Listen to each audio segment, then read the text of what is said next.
white penguin.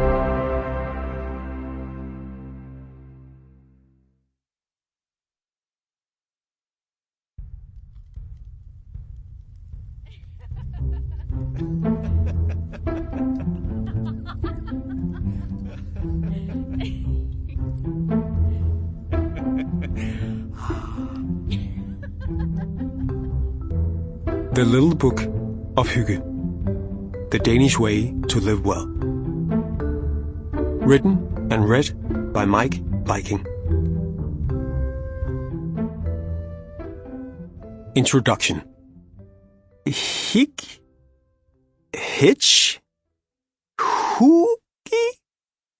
It's not important how you choose to pronounce or even spell Hygge. To paraphrase one of the greatest philosophers of our time, Winnie the Pooh, when asked how to spell a certain emotion, you don't spell it, you feel it. However, spelling and pronouncing Hygge is the easy part. Explaining exactly what it is, that's the tricky part. Hygge has been called everything from the art of creating intimacy, cosiness of the soul, and the absence of annoyance, to taking pleasure from the presence of soothing things, cozy togetherness, and my personal favorite, cocoa by candlelight.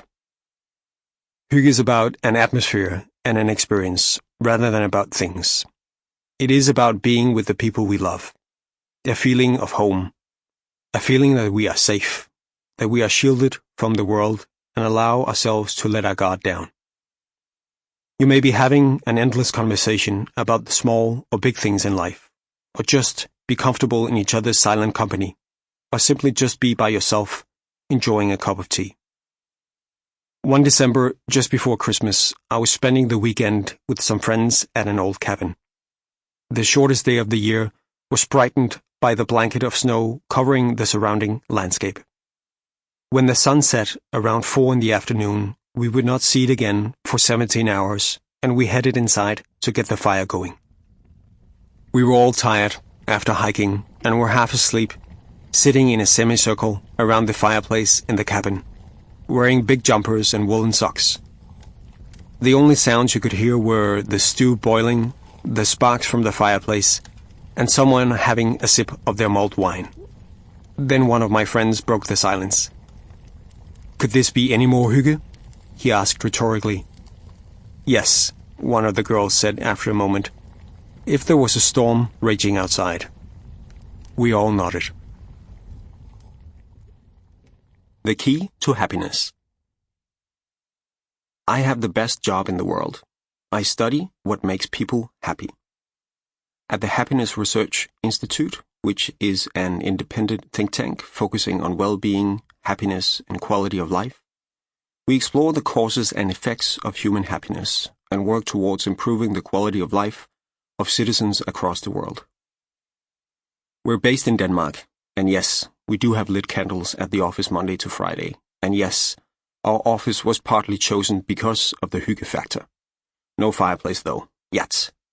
But we were also founded and are based in Denmark because the country consistently ranks among the happiest nations in the world. Denmark is by no means a perfect utopia, and the country faces challenges and issues like any other country.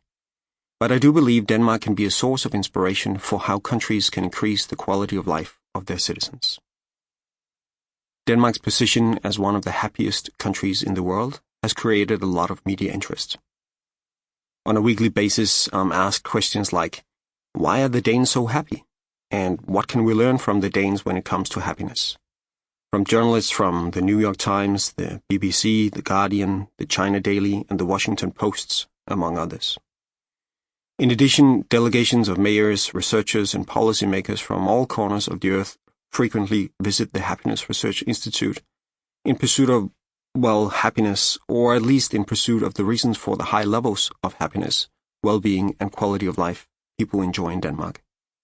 To many, it is quite the mystery as, besides the horrific weather, Danes are also subject to some of the highest tax rates in the world. Interestingly, there is a wide support for the welfare state. The support stems from an awareness of the fact that the welfare model turns our collective wealth into well-being. We're not paying taxes. Sample complete. Ready to continue?